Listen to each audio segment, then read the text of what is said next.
اور وہ ڈرین ہو کے ناک کے اندر آ جاتے ہیں. لیکن جب انسان کو لکوہ ہوتا ہے تو آنکھ بند نہیں ہوتی, آنکھ کھلی رہتی ہے, جس کی وجہ سے وہی آنسو اپنا نارمل چینل اختیار نہیں کرتے, اور پھر وہ گال پہ آنسو گرنا شروع ہو جاتے ہیں. ایک تو یہ چیز آ گئی. دوسرا یہ ہے کہ جو اس کا جو لپس ہیں یا ہونٹ ہیں یا اس کی گال ہے اس سائڈ سے, میں اپنی بات کر لیتا ہوں.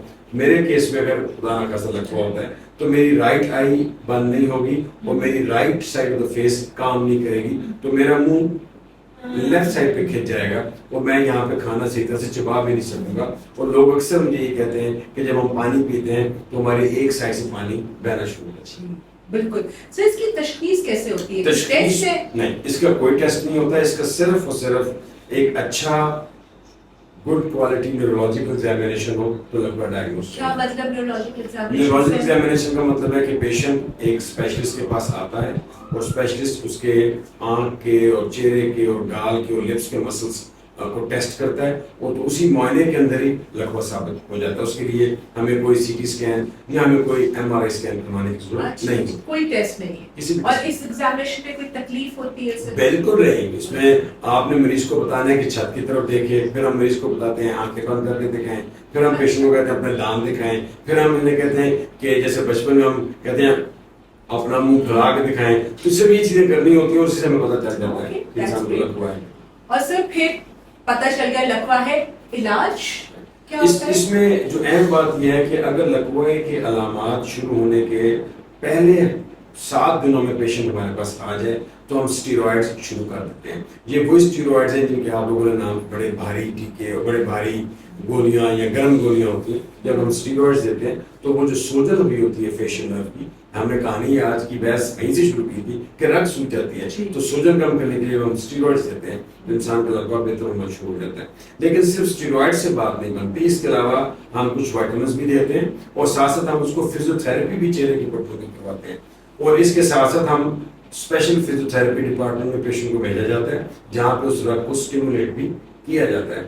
پھر جیسے میں نے بتایا کہ آنکھ اس کی بند نہیں ہوتی, رات کو انسان جب سوتا ہے تو ایک آنکھ اس کی کھلی رہتی ہے, تو جو کارنیا ہوتا ہے آئی بال کا وہ ڈرائی ہونا شروع ہو جاتا ہے. تو پھر ہم کئی دفعہ رات کو سوتے ہوئے کہتے ہیں کہ آنکھ میں ٹیوب ڈال کے بھی سوئیں تاکہ وہ آنکھ خشک اس پہ نہ ہو جائے. سر اگر 7 دن کے بعد آپ کے پاس آئیں, دیکھیں اب یہ امپورٹنٹ بات آپ نے کی, چونکہ جو اسٹیرائڈز نے میکسیمم بینیفٹ دینا ہوتا ہے وہ شروع کے 7 دن میں دینا ہوتا ہے, اس کے بعد اسٹیرائڈز کا کوئی رول نہیں ہوتا. اب میں یہاں پہ آپ سے جو چیز شیئر کروں گا وہ ایک بہت امپورٹنٹ بات ہے. اگر میں 100 مریض لے لوں جن کو لکوے کی بیماری ہے اور انہیں ہم نے اسٹیرائڈ اسٹارٹ کیے, تو دیکھا یہ جاتا ہے کہ جو 70 لوگ ہوتے ہیں 3 مہینوں میں ٹھیک ہو جاتے ہیں. یعنی 70 آؤٹ آف 100 لوگ بالکل ٹھیک ہو جاتے ہیں, لیکن ان کو ٹھیک ہونے میں 3 ماہ تک لگ جاتے ہیں. 30% لوگ یا 30 لوگ ایسے ہوتے ہیں جن میں جو کمزوری ہے وہ برقرار رہتی ہے, وہ کمزوری پھر آگے تقریباً ساری زندگی تک رہتی ہے. جو میکسیمم امپروومنٹ ہوتی ہے وہ فرسٹ 3 منتھس کے اندر ہوتی ہے. اور وہ 70% لوگوں میں نظر آ جاتی ہے. اور ایسے لوگوں, اور یہ ان لوگوں میں زیادہ دیکھا جاتا ہے جن کو بر وقت اسٹیرائڈ دے دیا جاتا ہے اور وہ ڈاکٹر سے رجوع کر لیتے ہیں. تو سر اسٹیرائڈ 3 منتھس کے لیے دینے ہوتے ہیں؟ بالکل نہیں. اسٹیرائڈ جب ہم شروع کرتے ہیں تو ہم 2 ہفتوں کا اسٹیرائڈ کا کورس کرواتے ہیں, 2 ہفتوں بعد ہم اسٹیرائڈ بند کرتے ہیں. صحیح. تو سر وہ انفارچونیٹ لوگ, بدقسمتی سے جو 30% ہو جن کی نہیں ٹھیک ہوئی ہے, تو سر ان کے لیے پھر زندگی جو اس میں پھر کیا تجویز ہے؟ یہ کتنی امپورٹنٹ بات ہے کہ اگر ایک ہم خاتون خانہ کی بات کریں, ایک بچی کی بات کریں اور اپنے سسرال میں ہے, اس کو لکوہ ہو جاتا ہے, یا کسی کی شادی نہیں ہوئی, چاہے وہ لڑکا ہے یا وہ لڑکی ہے, اس کے چہرے کی ڈسفیگرمنٹ کیا, اس کا چہرہ بگڑا ہوا جو نظر آتا ہے, تو لوگ پریشان بالکل ہوتے ہیں.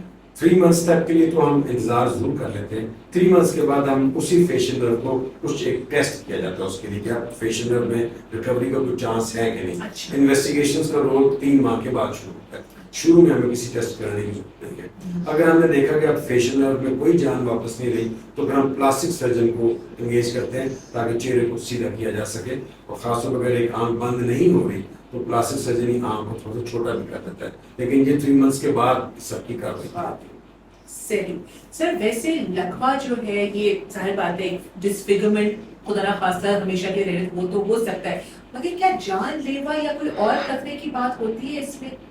بالکل نہیں. لکوہ جان لیوا تو بالکل نہیں ہوتا. اس کا جو مین نقصان ہو سکتا ہے وہ صرف آئی بال آنکھ کو ہو سکتا ہے, بیکاز آنکھ پراپرلی بند جس کی نہیں ہوتی وہ پھر آنکھ جب کھلی رہتی ہے, جسے میں نے آپ کو بتایا کہ یہ قدرت کا نظام ہے کہ جب ہم آنکھ بلنک کرتے ہیں بند کرتے ہیں تو جو ہمارا کارنیا ہے وہ گیلا ہو جاتا ہے اپنی آنکھ کے آنسو سے. جب آنکھ بند نہیں ہوگی تو وہ کارنیا گیلا نہیں ہوگا, وہ ڈرائی ہو جائے گا. تو کئی دفعہ پھر ہمیں آنکھ والے ڈاکٹر کو بعد میں انگیج کرنا پڑتا ہے, بلانا پڑتا ہے کہ آپ آنکھ کی لوکل سر جب یہ لکوا ہوا ہو, دوائی چل رہی ہو یا نہیں چل رہی ہو, تو کوئی خاص غذا ہے جو ہیلپ کرے گی اس کو بہتر کرنے کے لیے؟ دیکھا یہ جاتا ہے کہ لکوے کے میجورٹی لوگوں میں خون میں شوگر بھی زیادہ ہوتی ہے. سو میں ایٹ لیسٹ یہاں پہ میں ایک چیز کہتا ہوں, میں ٹیسٹ تو کوئی نہیں ہوتا لکوے کو تشخیص کرنے کا, لیکن ہم شوگر کا ٹیسٹ البتہ ہر مریض کا ضرور کروا دیتے ہیں. اس میں ہمیں پھر اگر شوگر نکل آتی ہے پیشنٹ میں, جو تقریباً 50% لوگوں میں شوگر مل جاتی ہے لکوے میں, تو اس میں ہمیں شوگر کا جو علاج کروانا ہے, یہ شوگر کی جو پرہیز کرانی ہوتی ہے کہ میٹھا نہیں کھانا, پیٹ بھر کے کھانا نہیں کھانا, چاول کم کر دینے ہیں, بیکری کا سامان اپنے کم سے کم کر دینا ہے, وہ پرہیز جیسے عام شوگر والے مریض کو بتائی جاتی ہے وہ ان لوگوں کو بتا دی جاتی ہے بشرطے کہ شوگر کی بیماری ہو. لیکن اس کے علاوہ کسی بھی اگر کسی بندے کو شوگر نہیں ہے تو کسی بھی پرہیز کی ہمیں ضرورت نہیں ہے. صرف پرہیز کی ضرورت نہیں ہے مگر کوئی خاص خوراک جنگلی کبوتر کے ساتھ بڑا فائدہ ہوتا ہے. یہ آپ نے بڑی انٹرسٹنگ بات کی ہے کہ میرے پاس یوں سمجھ لیں کہ 8 out of 10 ٹائمس میرے پاس جو پیشنٹس آتے ہیں 80% لوگ مجھے جنگلی کبوتر کے بارے میں ضرور پوچھتے ہیں. وہ کیوں پوچھتے ہیں, ان کے ذہن میں کیا چیز ہے, گرم خون ہوتا ہے, ٹیمپریچر زیادہ ہوتا ہے, کبوتر کے گوشت میں کیا چیز ہے؟ ایسا بالکل نہیں ہے. سائنس نے آج بھی, ہم اکتوبر 2023 میں بیٹھ کے بات کر رہے ہیں, ایسی کوئی چیز نہیں کہ کبوتر کے گوشت میں یا کبوتر کے خون میں کوئی ایسی چیز ہے جو لکوے کو ٹھیک کرتی ہے. اسی تناظر سے میں یہ بات بھی کرنا چاہوں گا کہ اکثر لکوے والے مریض اپنے چہرے کو, اپنے گردن کو گرم رکھتے ہیں. ایز سچ اس کا بھی کوئی رول نہیں, کوئی گرم رکھنے کی ضرورت نہیں, کوئی گرم ٹوپی پہننے کی ضرورت نہیں ہے. یہ دماغ کے سے نکلی ہوئی ایک رگ ہے جو ہڈیوں سے نکلتی ہوئی کان کی پیچھے سے نکلتی ہے, کسی کے رستے میں سوکھ جاتی ہے. آپ جتنا اس کو جو مرضی پہن کر رکھیں اس پہ اس گرمائش کا, اس مفرل کا, اس ٹوپی کا کوئی اس پہ اثر نہیں. سر اس سے کس طرح سے بچا جا سکتا ہے؟ اتنی عام نزلے گلے خراب سے بھی اگر یہ ہو جاتا ہے تو کیا کوئی طریقہ اسے بچنے کا؟ کہ دیکھیں انفارچونیٹلی اس کو پریونٹ ایسا تو نہیں کر سکتے. ہم کیسے اپنے آپ کو مختلف وائرل انفیکشن سے, نزلہ زکام سے اپنے آپ کو بچا سکتے ہیں؟ میرا تو خیال یہی ہے کہ ہاں آپ نزلہ زکام سے اپنے آپ کو بچانے کی ضرور کوشش کریں. یوں آپ سمجھ لیں کہ ہم بہت فریکوینٹلی ہینڈ شیکس کرتے ہیں, ہم بہت قریب کھڑے ہو کے باتیں کرتے ہیں, تو ہم اسے پریس کیا جائے. یا ہم کراؤڈڈ ایریاز میں جہاں پہ بہت ساری عوام ہے, شاپنگ پلازا میں, بازاروں میں جائیں تو وہاں پہ بہتر ہے کہ ماسک پہن کے رکھیں. تو جیسے آپ نزلہ زکام سے بچاؤ کے لیے اپنا دھیان رکھتے رہے, اور عوام اب ویل ٹرینڈ ہو چکی ہے اس کووڈ کے بعد, کورونا وائرس انفیکشن کے بعد 2020, 2021 اور 2022 میں اب عوام کو اس سمجھ آ چکا ہے کہ جب ہم ان میت سے اپنے آپ کو, ان انفیکشن سے اپنے آپ کو بچا سکتے ہیں, اور اس نے اویئرنیس پیدا کی ہے.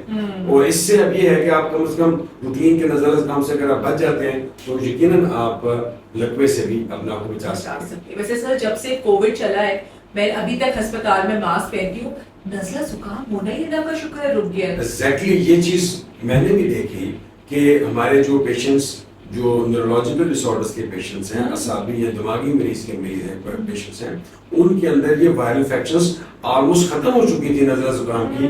جب سے یہ ماسک پہننا شروع کیا اور ہینڈ ہائیجین, ہاتھوں کی صفائی کا دھیان رکھا گیا, تو میرے خیال میں یہ ہمیں برقرار رکھنا چاہیے. بالکل, ویری گڈ پریکٹس, صفائی ستھرائی, بالکل صحیح. تو ناظرین ہم نے لکوے پہ بات کی, یہ کیا ہے, کیوں ہوتا ہے, کیسے اس کا ہم کر سکتے ہیں, تشخیص کیسے ہوتی ہے, علاج کیسا ہوتا ہے, آگے چل کے اس میں کیا ایکسپیکٹ کر سکتے ہیں. اس کے علاوہ کوئی اور دماغ میں آپ کے سوال آئے تو پلیز آپ پوچھیے, ہم انشاءاللہ جواب دیں گے.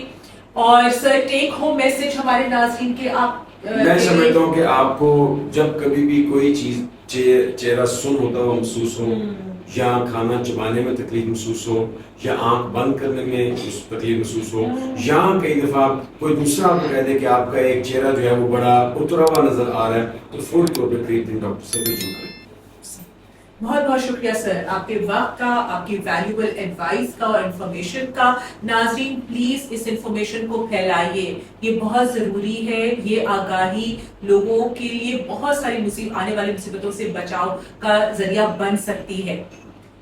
ویڈیو دیکھنے کے لیے بہت بہت شکریہ.